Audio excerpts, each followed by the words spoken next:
നമ്മൾ ഇന്ന് ചെയ്യുന്ന കാര്യങ്ങൾ നമ്മുടെ ഭാവിയെ എങ്ങനെ ബാധിക്കുന്നു എന്ന് നിങ്ങൾ ചിന്തിച്ചിട്ടുണ്ടോ? പലപ്പോഴും നമ്മൾ വിചാരിക്കും ആരും കാണുന്നില്ലെന്ന് കരുതി നാം ചെയ്യുന്ന ഓരോ തട്ടിപ്പുകളും മടിയും ആരും അറിയില്ലെന്ന് വിചാരിച്ച് ചെയ്യുന്ന മറ്റു പ്രവൃത്തികളും. എന്നാൽ പ്രകൃതിക്ക് അതിൻ്റെതായ ഒരു നീതിയുണ്ട്. പുരാതന അറേബ്യയിൽ നടന്ന ഒരു നിഗൂഢമായ കഥയിലൂടെ നമുക്ക് ഇന്ന് ഇത് മനസ്സിലാക്കാം. ഈ വീഡിയോ നിങ്ങളുടെ കാഴ്ചപ്പാട് തന്നെ ചിലപ്പോൾ മാറ്റിയേക്കാം. അതിനാൽ സ്ക്രിപ്റ്റ് ചെയ്യാതെ മുഴുവനായും കേൾക്കുക. വർഷങ്ങൾക്ക് മുമ്പ് നീതിമാനും എന്നാൽ അല്പം വിചിത്രമായ പരീക്ഷണങ്ങൾ നടത്താൻ ഇഷ്ടപ്പെടുന്നതുമായ ഒരു സുൽത്താൻ ഉണ്ടായിരുന്നു. ഒരു ദിവസം അദ്ദേഹം തൻ്റെ വിശ്വസ്തരായ 3 മന്ത്രിമാരെയും കൊട്ടാരത്തിലേക്ക് വിളിപ്പിച്ചു. അവരുടെ കയ്യിൽ ഒരേ വലിപ്പത്തിലുള്ള 3 സഞ്ചികൾ നൽകി. സുൽത്താൻ പറഞ്ഞു, നിങ്ങൾ 3 പേരും ഇപ്പോൾ തന്നെ നമ്മുടെ രാജ്യത്തെ ഏറ്റവും വലിയ രാജകീയമായ തോട്ടത്തിലേക്ക് പോകണം. അവിടെ നിന്ന് ഏറ്റവും നല്ല പഴങ്ങൾ സഞ്ചിയിൽ നിറച്ചു വരിക. പക്ഷേ ഒരു നിബന്ധനയുണ്ട്, നിങ്ങൾ ഓരോരുത്തരും ഒറ്റക്കാണ് ഈ കാര്യങ്ങളെല്ലാം ചെയ്യേണ്ടത്. മറ്റാരുടെയും സഹായം പാടില്ല. മന്ത്രിമാർ ആകെ അമ്പരപ്പിലായി. പഴങ്ങൾ പറിക്കാനോ? ഞങ്ങളോ? മന്ത്രിമാരായ ഞങ്ങൾ മരത്തിൽ കയറുകയോ? ഇതിനാണോ ഞങ്ങളെ സുൽത്താൻ വിളിപ്പിച്ചത് എന്നവർ പരസ്പരം നോക്കി ചിന്തിച്ചു. പക്ഷേ സുൽത്താന്റെ വാക്കുകൾ കൽപ്പനയായിരുന്നു. അവർ ആ സഞ്ചിയുമായി തോട്ടത്തിലേക്ക് തിരിച്ചു. ആദ്യത്തെ മന്ത്രി ഒരു സത്യസന്ധനായിരുന്നു. അദ്ദേഹം ചിന്തിച്ചു, സുൽത്താൻ എന്നെ വിശ്വസിച്ച് ഏൽപ്പിച്ച ജോലിയാണ്. അത് ഞാൻ നല്ലതുപോലെ ചെയ്യണം. ഞാൻ ഏറ്റവും മികച്ച പഴങ്ങൾ തന്നെ അദ്ദേഹത്തിന് നൽകണം. അദ്ദേഹം കഠിനമായി അധ്വാനിച്ചു. ഓരോ മരത്തിലും കയറി ഏറ്റവും മധുരമുള്ളതും കേടുപാടുകൾ ഇല്ലാത്തതുമായ ആപ്പിളും മുന്തിരിയും മാതളവും തിരഞ്ഞുപിടിച്ച് തൻ്റെ സഞ്ചി നിറച്ചു.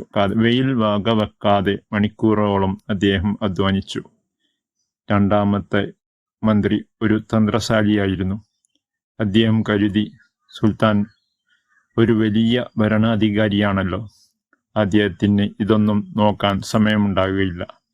ഈ സഞ്ചി കൊടുത്താൽ അദ്ദേഹം അത് എവിടെയെങ്കിലും മാറ്റിവെക്കും. എന്തിനാണ് ഞാൻ ഇത്ര കഷ്ടപ്പെടുന്നത്?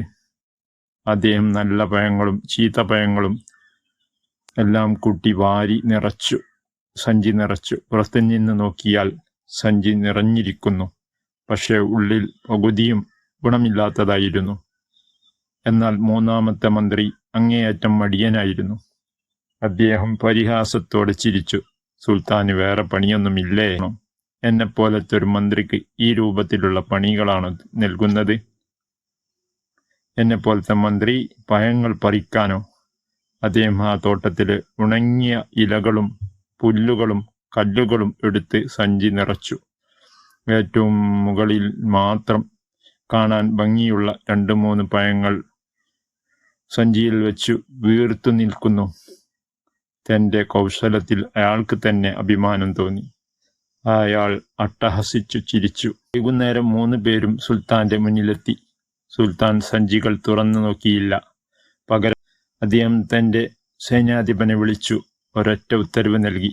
ഈ 3 മന്ത്രിമാരെയും അവരുടെ ഈ സഞ്ചികളോടൊപ്പം നഗരത്തിന് പുറത്തുള്ള ദൂരെയുള്ള തടവറയിലേക്ക് കൊണ്ടുപോകുക.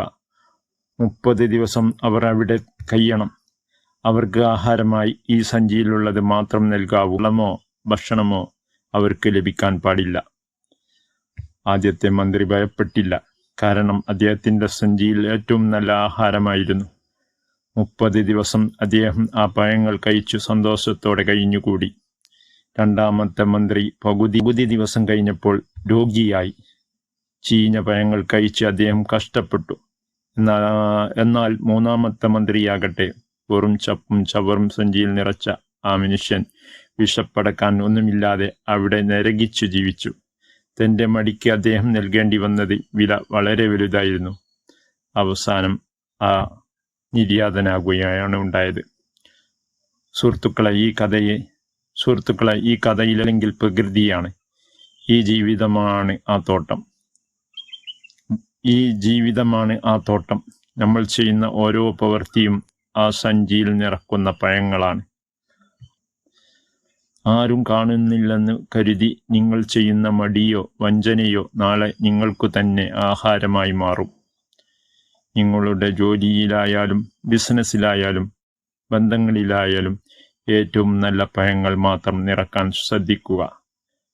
കഠിനാധ്വാനം ചെയ്യുന്നവൻ ഒരിക്കലും പട്ടിണി കിടക്കില്ല. കൗശലം കാണിക്കുന്നവൻ സ്വന്തം കുഴി താണ്ടുകയാണ്.